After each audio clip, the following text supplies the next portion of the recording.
I'm standing here where evil revealed its face. This site is not just a massacre site, it's a scar on the soul of every Israeli.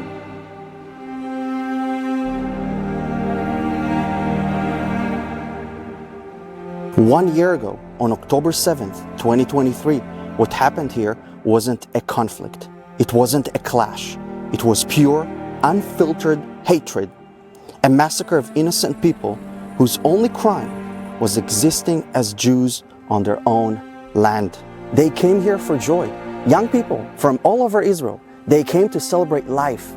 They danced under the stars until death descended upon them. Hamas terrorists, in a coordinated wave of terror, launched over 5,000 rockets at dawn, using that chaos to infiltrate into Israel.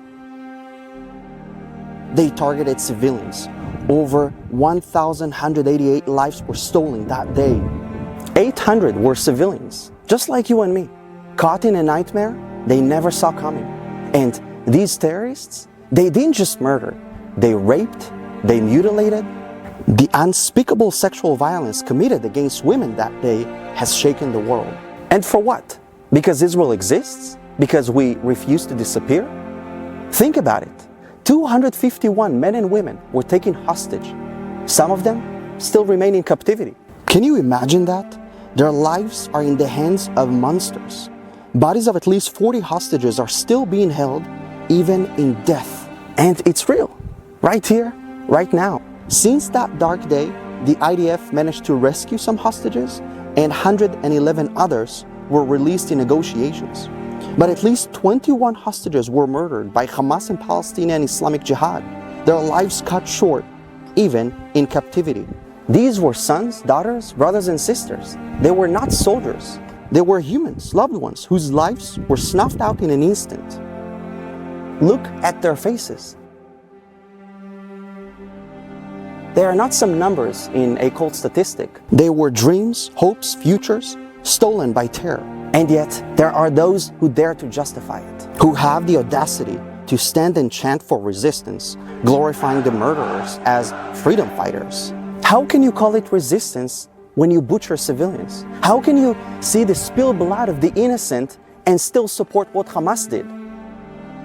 No, this was not resistance. This was not a fight for rights or freedom. This was a crime against humanity, a war on the Jewish people for simply daring to live. The world watched it as it happened, and yet the hypocrisy is staggering. Where was the outrage for the innocent? The world actually stood with Israel for 5 minutes when we were under attack. But as soon as the Jews began defending themselves, the condemnation began. Because the world loves when the Jews are under attack, and it hates when we defend ourselves. But know this, Israel stands strong. We are here, and we will continue to be here. For every life taken, we stand taller and united for a stronger future in our land here. They tried to break us with terror, but instead, they have only strengthened our resolve. The Jewish people will never again be helpless. We have an army, we have a country, we have each other. This site, this massacre, is a reminder of what we are fighting against and what we are fighting for. We fight for life, for our right to exist in peace, and for the memory of those who no longer can. To the terrorists who thought you could destroy us, you failed. We are here, we're alive. Empire after empire, enemy after enemy tried to destroy us, and yet we always emerge victorious for our right to live in peace and harmony.